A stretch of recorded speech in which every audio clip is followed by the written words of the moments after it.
here with a look at gold around the world.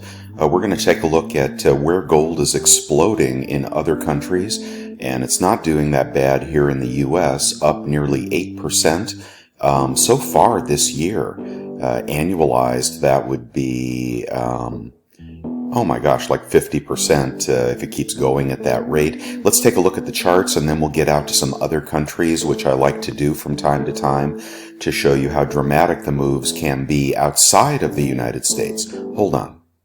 All right, here is gold in US dollars on the weekly chart from Kitco. And as you can see, 1,643 is the number, and a clear breakout in US dollars. But what's going on around the world as well?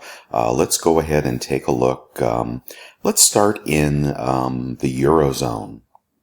All right, here we are in euros, and if you'll recall from a video I did back in August, we were back around here. I made the observation that euro was declining and gold was increasing, and if I was in the Eurozone, I would do everything in my power to get out of the euro.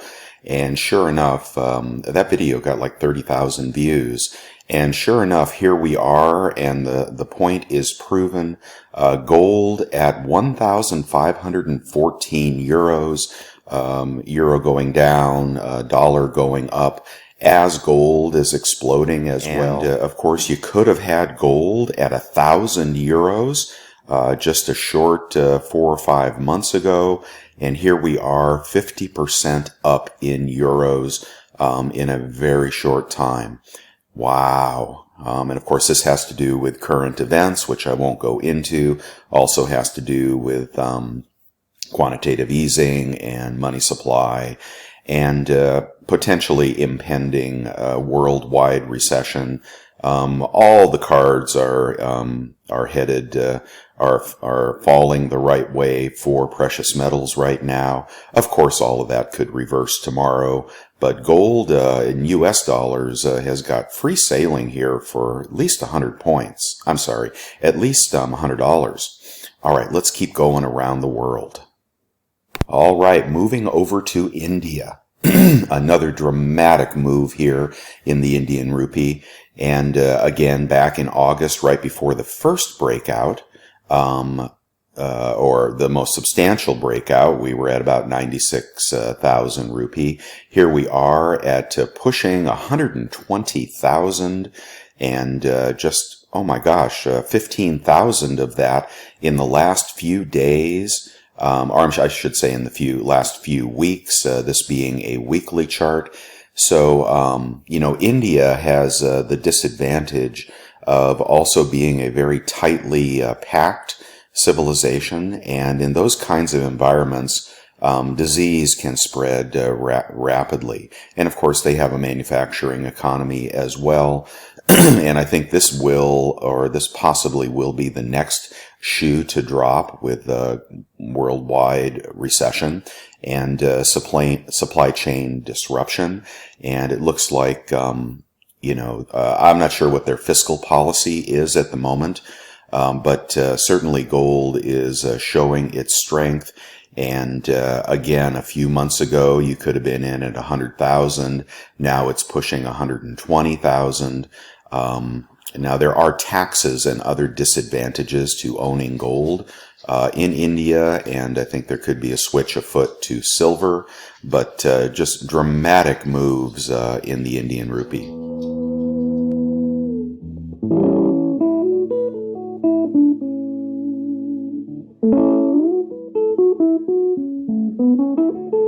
One second.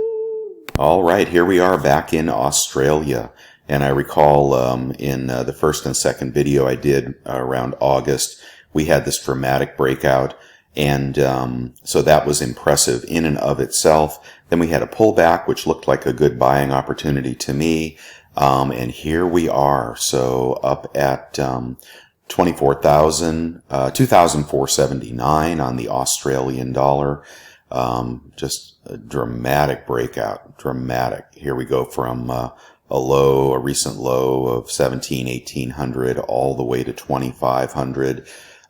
Clearly, there's instability in their financial system. in addition to the price of gold breaking out. I don't know if there'll be a pullback here or not. We tend to get spikes and pullbacks. So there could be another entry opportunity back down around 2,360.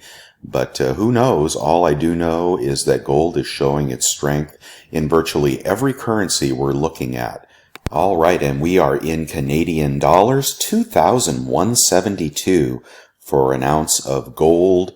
Back, not that long ago, less than a year ago, 1,700, and today, 2,172. Back to August, we had it flirting with 2,000, and here we are clearly, in a free uptrend at the 2172 level. So some of this has to do with the strength of the dollar. Some of this has to do with the strength of gold, which is certainly strong. It certainly has to do with the world events at the moment. And one of the questions that we ask ourselves is, now that people and markets are recognizing, the danger that lies ahead to the world economy, some people are saying, well, it will be temporary and we will get past it, and the boys in the plunge protection team will start buying again, and everybody will put risk back on. The question is, how long will that take?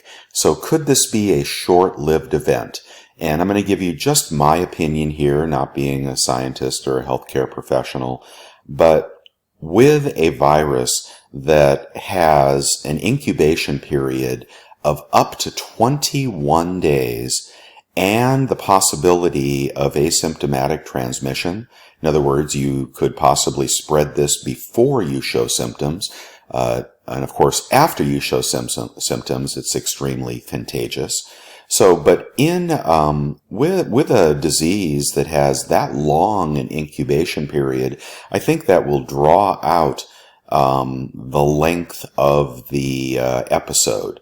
So, if you spread this, if this incubated quickly and passed quickly, yes, it could be a flash in the pan.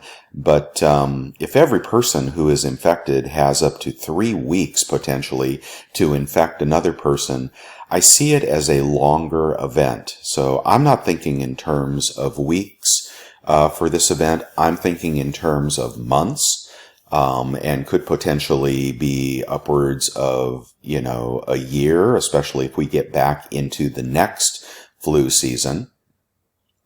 Of course, if we do get back into the next flu season, then we could have another full episode of it. So I think this will definitely take us into the future, these concerns and production disruptions. And of course, we haven't seen any kind of rapid spread in America. So that's a good thing. Maybe it will never really get here in force. But around the world, I think we're going to see the production chain disrupted for months and months. And what happens after we get out 6 to 9 months will be in a heated election where socialism will be on display and the Democratic Party not far below the socialists. So I think the fear of rising taxes and declining GDP will be increased. So I do believe the stock market is going to be pulling off its highs here. I think it's going to be throwing people into precious metals. I think the danger in our world right now will throw people into precious metals, and we could just be getting started. Who knows? And of course, I believe in silver as well. But I thought I'd make this video about gold. So anyway, I hope you also enjoyed the music I recorded and this video. Let me know your thoughts on your currency and your world. We're closing with a view of the U.S. Gold price. And we could definitely see another $100 pop in here pretty rapidly. Or we could have a pullback again, which is always a buying opportunity these days, in my opinion. But who knows? This is not financial advice, just showing you what's going on around the world. I do hope you guys will protect yourself. All right, Louie signing out. Have a great week.